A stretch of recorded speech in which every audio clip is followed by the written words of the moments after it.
Man, greetings, greetings. Welcome back to another time with Dr. Parham, where we are here to inspire leadership, elevate and inspire. That's our time that we call it elevate and inspire, addressing leadership principles, life principles that can help us all become stronger and better on this journey called life. One of the things I want to talk to you about is the Army leadership. And so definitely the leadership, the why and the how of leadership. Uh, in the military, I am Major Parham, a chaplain. And so definitely I've had 29 years in the military. I spent right at 19 years as an NCO, meaning I wore the stripes and saw leadership from that perspective.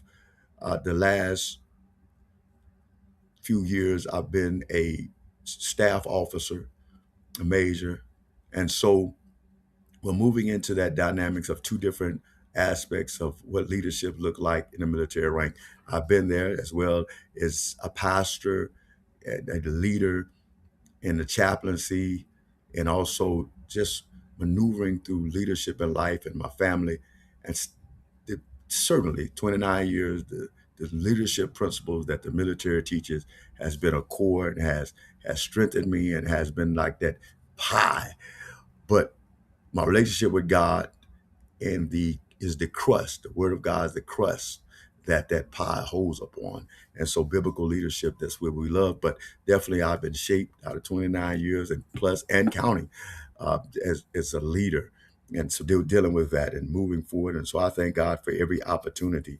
I believe ADP 6-22 deals with a lot with the Army leadership. So thank you for stopping by. So let me jump on into it. So let's talk about every leader in this formation already knows, even if it's usually on clicks around 0400, especially in my training environment. When I went to training, 0400 seems to be one of the main training times that we start in the military ideal. And halfway through the cold, I've been in dark PT formation when suddenly you remember, oh, right, this is why I do what I do. I'm talking about Army leadership, specifically how our leadership principles, that little acronym or mnemonic or however you want to phrase it, leadership work together to build leaders who we don't just give orders, but actually lead. Here's the simple truth. Leadership in the Army isn't personality traits, it's a craft. It's what you do combined with why we do it. The what is our leadership principles. Set a vision, lead change, give ethical guidance, keep learning, build strong teams, and influence people without pulling rank. The Y is leadership, and I spell it LDRSHYP, which stands for loyalty, duty, respect, selfless service, honor, and integrity, and certainly personal courage. Think of the principles as your toolbox and leadership to your compass. You can own the sharpest tools in the army, but if your compass is pointing toward trouble, congratulations. You're not extremely different at digging the wrong hole. Let's start with the vision. A good leader sets a direction, not a heading, but a destination people actually want to get. Because if you just yell, move out with no purpose attached, your function will move. Probably in a circle, though. That'll be the issue. But when your vision is grounded in loyalty and duty, people follow because they believe in the mission. And in you, they know that you're put the team ahead of your own comfort, which is the whole idea behind selfless service. And hey, throw in a little humor about the leadership ahead. We'll march through the mud, but at least our boots will be clean on the inside. People relax enough to actually follow you instead of just tolerating you. And I don't want to be tolerated. I want people to want to follow, and celebrate the leadership that's before them. Now, ethical and moral guidance. That's the compass part. Soldier will follow through direction all day long as they know it's right. Request or respect integrity aren't decorations or uniform, they're functional. Treat people the way they deserve to be treated, and you earn trust. Do the right thing, even when it's inconvenient, and your decision will actually stick. Integrity is doing the right thing when nobody's watching. Personal courage is doing the right thing when everybody is watching. And half of them are yelling conflicting advice to you. You need both. One keeps you honest, the other keeps you moving. And so stay on and hang on in there. Continue to trust the movement. And so as we look at our slide, our leadership, the shift, the how and why. Two pillars of the Army leadership principles versus leadership framework. Leadership principles serve as the toolbox, as we're talking about today, executing the strategies that may be so they can be more effective. Have that compass, have that guidance, move and operate as a team. Vision and leading change effectively, setting direction that inspires commitment. We want to do that. There's continuous leadership adaptability. You have to adapt in leadership.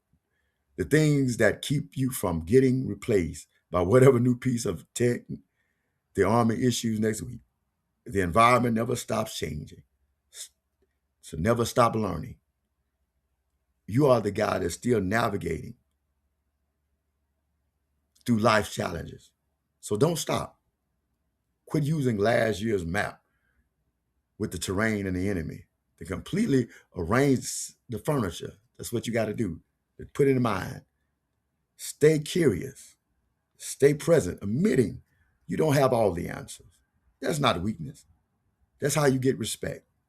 And it's how you build a high performance team that goes behind you. Shared goals and shared vision, continuous learning and adaptability and leadership. Continue to move forward. Build that. Speaking of teams, building once and continue to build and set that format. Not a one-time event. Building one team or building a team isn't just about stacking your formation with the sharpest people you find. It's about empowerment, managing a risk, and trust. The best teams are the ones that can disagree loudly in private and stand shoulder to shoulder in public.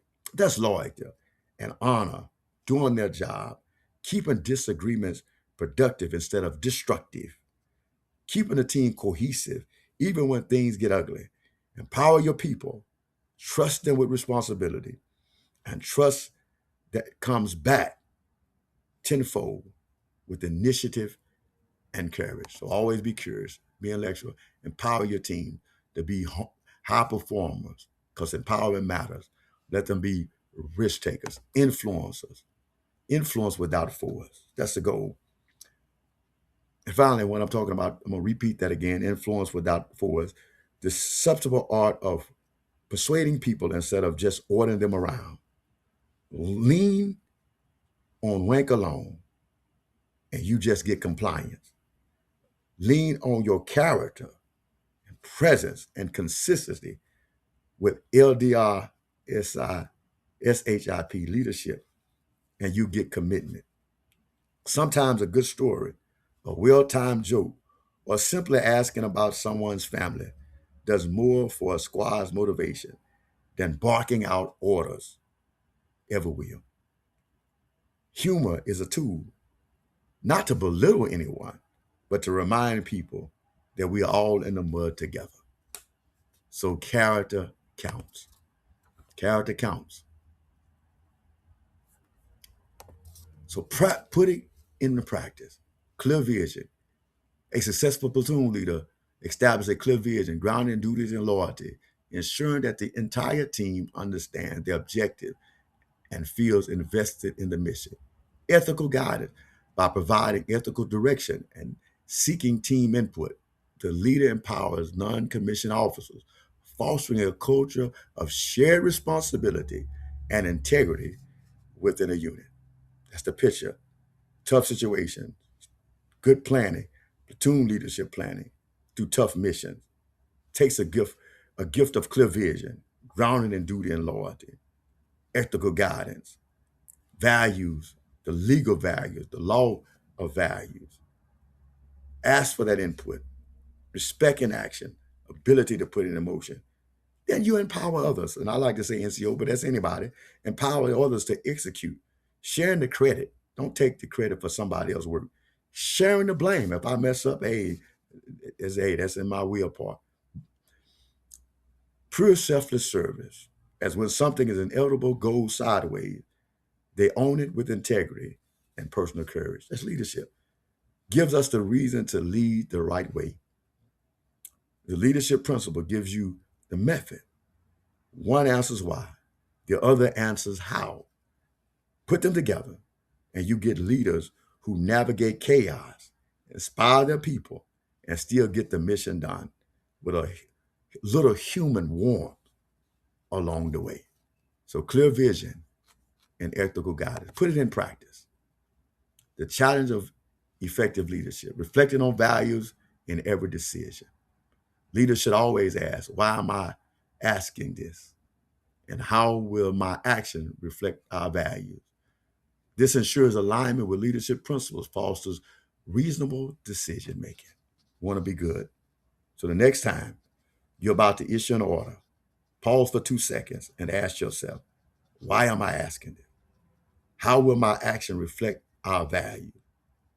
Get your why and how lined up, and you won't just be a boss to obey. You will be a leader people actually choose to follow. And if you put that off and land at a well-timed joke at 0400, congratulations.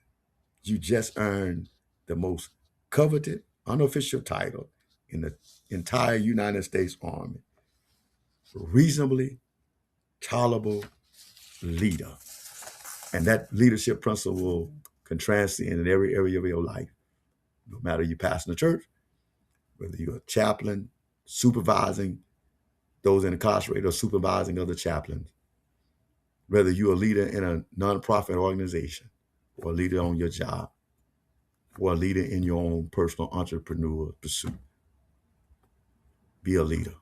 Thank you for tuning in. Keep your head up. You're on your way up. Until next time.